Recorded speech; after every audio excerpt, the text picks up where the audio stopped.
Alright, what's up sa inyo mga kababayan? Ako nga po pala si Jake Magnus at nandito na naman po kayo ngayon sa Jake Magnus TV at sa Facebook page po natin. Nandito na naman po kayo ngayon sa Jake Magnus Opinion. So ito pong pag-uusapan natin mga kababayan ay walang iba lang naman kung hindi itong nakita nating balita patungkol po sa update ng pagpanaw nitong si Ma'am Jacqueline Jose. Dahil mga kababayan, meron tayong nakitang balita na kung saan sinasabi po dito sa Hot Showbiz na ito daw pong si Coco Martin ay duda sa pagpanaw ni Jacqueline Jose. Saksi nang makita ang labi ng aktres mga kababayan. Siguro may nadiskubre etong si Coco Martin mga kababayan. At dito matatalakay din po natin yung balita rin na nakita natin na kung saan hanggang ngayon ay hindi pa rin makapaniwala etong si Ma'am Gladys Reyes na wala na po etong si Ma'am Jacqueline Jose. Pero bago po natin pag-usapan yan, ay nais ko lamang po sabihin sa inyo na kung kayo po ay bago pa lamang po dito sa ating YouTube channel, ay hinihikayat ko po kayo na huwag niyo po sanang kalimutan na i-like po ito pong video natin na ito at huwag niyo na rin pong kalimutan na mag-subscribe dito sa ating YouTube channel. Hit niyo na rin po yung ating notification bell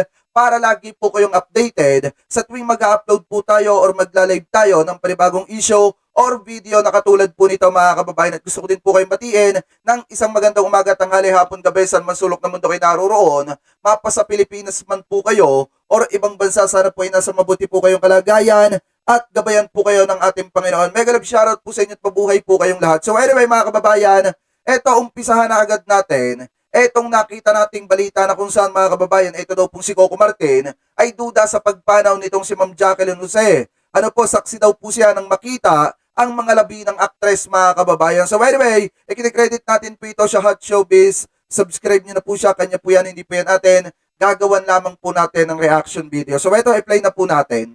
Coco Martin saksi sa pagpanaw ni Jacqueline Jose. Coco may pakiusap sa pulisya na imbestigahan ng mabuti ang pagpanaw ni Jacqueline Jose. Labis nagluluksa ang mundo ng showbiz sa pagpanaw ng premiadang aktres na si Jacqueline Jose. Saksi si Coco Martin at Sherry Pie Picache nang makita ang mga labi nito sa loob ng pamamahay ni Jacqueline sa Quezon City. Ayon sa reporter ng Bandera, nang puntahan nito ang crime of the scenes sa pagpanaw ni Jacqueline ay nakita umano ng kanilang kapitbahay na dumating si Coco Martin at kinakausap ang mga sako dito at ang pulisya kung ano ba talaga raw ang tunay na nangyari sa aktres. So ibig sabihin pala mga kababayan, nung nagpunta ang Soko dun sa bahay ni Ma'am Jacqueline Jose, ay nagpunta rin po pala itong si Coco Martin at kinausap yung mga taga-Soko at tinanong kung ano yung nakita ng mga taga-Soko at kung ano yung nangyari mga kababayan. So ngayon, parang may mga lumalabas kasing balita na nabasa tayo kahapon na kung saan may mga sinasabi na parang Sabado pa raw etong si Ma'am Jacqueline Jose binawian ng buhay. Dahil nung nakita daw po yung katawan mga kababayan ay medyo nangingitim na. Ano po, yun po yung sinasabi doon sa mga nabasa nating pahayagan. So ngayon, may mga balita rin naman tayong nakita mga kababayan na meron daw pong isang kasambahay na nagpaalam na mag-day off at pinayagan daw po yun ni Ma'am Jacqueline Jose. So ngayon, parang ang dating ay nag-iisa lamang po sa bahay. Etong si Ma'am Jacqueline Jose nung nangyari, yung kanyang biglaang pagpanaw. Ano po, so ipagpatuloy pa natin. Kasunod na dumating ni Coco Martin si Cherry Pie kung saan iyak na raw ito ng iyak habang pababa ng sasakyan. Grabe. Ayon sa nakausap na source ng Bandera ay kahapon pa pumanaw ang aktres at nakita na lang umano ng iba dito na nangingitim na ang katawan nito. So meaning nito ay Sabado pa namatay si Jacqueline mula sa kanyang pagkakadulas ayon sa mga saksi sa lugar. Ayon pa sa mga saksi sa lugar ni Jacqueline Jose sa Quezon City ay may kasama siyang isang kasambahay sa loob ng kanyang bahay at nagpaalam raw itong mag-day off at umuwi muna sa kanilang lugar. Ito yung sinasabi ko sa inyo mga kababayan kagabi. Diba sabi ko sa inyo may nag-comment kasi na isang netizen sa atin. Siguro baka kapitbahay yon ni Ma'am Jacqueline Jose mga kababayan. May nag-comment sa atin na isang netizen na parang ang sinasabi is parang nadulas daw. Sinasabi pa na meron daw isang kasambahay na nag-day off mga kababayan at pinayagan naman daw po yun ni Ma'am Jacqueline Jose. So ngayon mga kababayan, eto daw pong si Ma'am Jacqueline is nag-iisa sa kanyang bahay at sinasabi nung nag-comment sa atin kahapon, habang nakalive tayo mga kababayan, parang nadula sa pangalawang palapag ng kanyang bahay at bumagsak sa baba mga kababayan na naging dahilan ng kanya ang biglaang pagpanaw. Ano po, so ipagpatuloy pa natin. Pinayagan umano ito ni Jacqueline na umuwi sa kanilang bahay. Matagal na umano palang may asma ang aktres at naggagamot ito sa pamamagitan ng kanyang inhaler. Ayon sa balita, nadulas umano si Jacqueline Jose sa second floor ng kanyang bahay at nalaglag sa ibaba na sanhi ng pagpanaw nito. Ngunit masusi pang iniimbestigahan ang pagpanaw nito at mukhang isa sa ilalim sa paraffin test ang kanyang nag-iisang kasambahay. Nakiusap raw si Coco Martin sa pulisya na imbestigahan ng mabuti ang pagpanaw ni Jacqueline Jose. Ayon pa sa saksi sa lugar, na amoy na lang raw nila na may masangsang na amoy banda sa lugar ni Jacqueline Jose. Kaya Kasi mga kababayan, kung ito ay namatay nung mismong linggo, hindi po sasangsang yung amoy. Mga kababayan, kung totoo man itong balitang ito hindi po sasangsang ng ganong kasangsang yung amoy. Naaabot pa sa punto na maaamoy ng kapitbahay. Kung yun po ay pumanaw noong linggo, pero kung yan ay pumanaw noong Sabado, mga kababayan, at 24 hours na yung nakakalipas, talagang masasabi po natin na sasangsang talaga yung amoy, mga kababayan. So baka Sabado talaga ito pumanaw. Ano po, ipagpatuloy pa natin.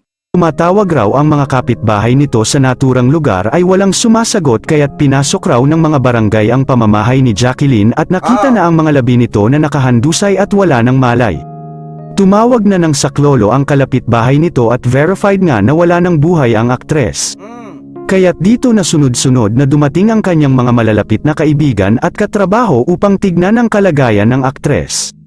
Sa ngayon wala pang opisyal na pahayag ang kanyang pamilya sa pagpanaw nito. Yun lamang po, maraming salamat po sa panunood.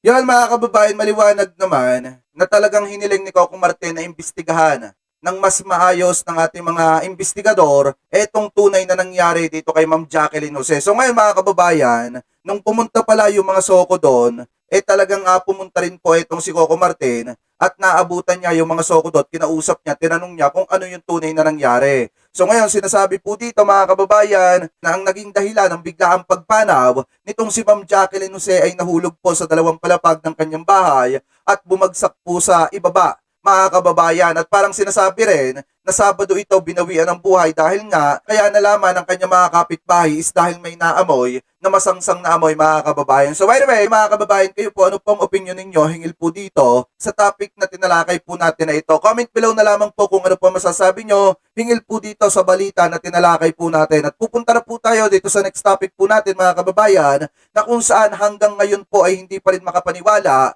etong si Ma'am Gladys Reyes sa biglaang pagpanaw nitong si Ma'am Jacqueline Jose. Ano po? So ito, basahin po natin yung balita na inilabas po ng Filipino Star ngayon digital. Kanila po yan, hindi po yan natin. Babasahin lamang po natin. So anyway, sabi po dito, nabawasan na naman ang isang magaling at tikalibreng aktres ang industriya. Ito ang inihayag ng aktres na si Gladys Reyes makaraang mag-post siya ng kanyang tribute sa namayapang aktres na si Jacqueline Jose. Ate Jacqueline Jose, nakakagulat naman, binigla mo kaming lahat. Ang dami nating pinagsamahan. Simula 9 years old ako sa Lovingly Yours, Helen, hanggang dito sa huling movie natin na Apag. Di ka nagbago sa akin. Isa itong vlog na to sa di ko makakalimutan na masayang banding natin. Sa set, wika ni Gladys sa kanyang post. Salamat sa mga tips, pag-aalaga mo sa akin na parang ate kita talaga. Nabawasan na naman ang isang magaling at di kalibreng aktres ang industriya. Mamimiss namin ang nag-iisang Jacqueline Jose pagpapatuloy pa nito sa kanyang Instagram story. So ngayon mga kababayan, kung makikita nyo, yan po yung post ni Ma'am Gladys Reyes na talagang nagpapasalamat siya sa kabutihan at kabaitan at pag-aalaga sa kanya nitong si Ma'am Jacqueline Jose. Hindi pa rin siya makapaniwala na nabawasan na naman ang industriya ng napakagaling na aktres, mga kababayan, na katulad po nitong si Ma'am Jacqueline Jose. Kahit sino naman talaga, mga kababayan, nalulungkot sa biglaang pagpanaw at pagkawala nitong si Ma'am Jacqueline Jose. Kahit hanggang ngayon ay hindi pa rin matukoy kung ano ba talaga ang tunay na nangyari dito kay Ma'am Jacqueline Jose. Pero ngayon mga kababayan, isa lamang po yung nakikita nating dahilan ng biglaang pagpanaw niya, yung pagkaka-aksidente po niya, yung pagkakalaglag niya dito sa dalawang palapag ng kanyang tahanan dahil baka inatake, mga kababayan, di umano ng kanyang sakit na asma. Kasi sabi doon sa balita kanina na tinalakay natin ay mayroong iniinda na sakit na asma etong si Ma'am Jacqueline Jose na ang kanyang panggamot, mga kababayan, ay yung kanyang inhaler. So baka inatake po siya ng kanyang asma at dahil nag-iisa, mga kababayan, wala pong agad na nakasaklolo sa kanya, mga kababayan, na naging dahilan ng biglaang pagpanaw po niya. Pero kahit na ganoon pa man, mga kababayan, ay nire-respeto po natin kung ano yung inilalabas na pahayag ng kanyang pamilya patungkol po sa pangyayaring ito, mga kababayan. Ano po? So anyway, kayo po, Ano po ang komento ninyo hingil po dito sa mga topic na tinalakay po natin mga kababayan? Naniniwala ba kayo mga kababayan na ang dahilan ng pagpanaw ni Ma'am Jacqueline Jose ay yung pagkakahulog po niya sa dalawang palapag ng kanyang bahay dahil sa inatake di umano ito sa kanyang sakit na asma mga kababayan? So comment below na lamang po kung ano po yung comment at opinion po ninyo hingil po dito sa topic po na tinalakay po natin. At bago po tayo pansamantala magpaalam, maraming salamat po sa lahat ng sumusubaybay sa ating mga upload at ating mga video. Ganon din po mga kababayan sa lahat ng Team Replay na hindi po nakakalimutan na i-like po ito pong ating mga video at hindi po nakakalimutan na mag-iwan po ng inyong mga komento. Ganon din po sa lahat ng Team Replay na hindi nakakalimutan na wag i-skip yung ating mga ads. Maraming salamat po sa inyo. Ingat po kayo palagi. God bless po. Thank you po.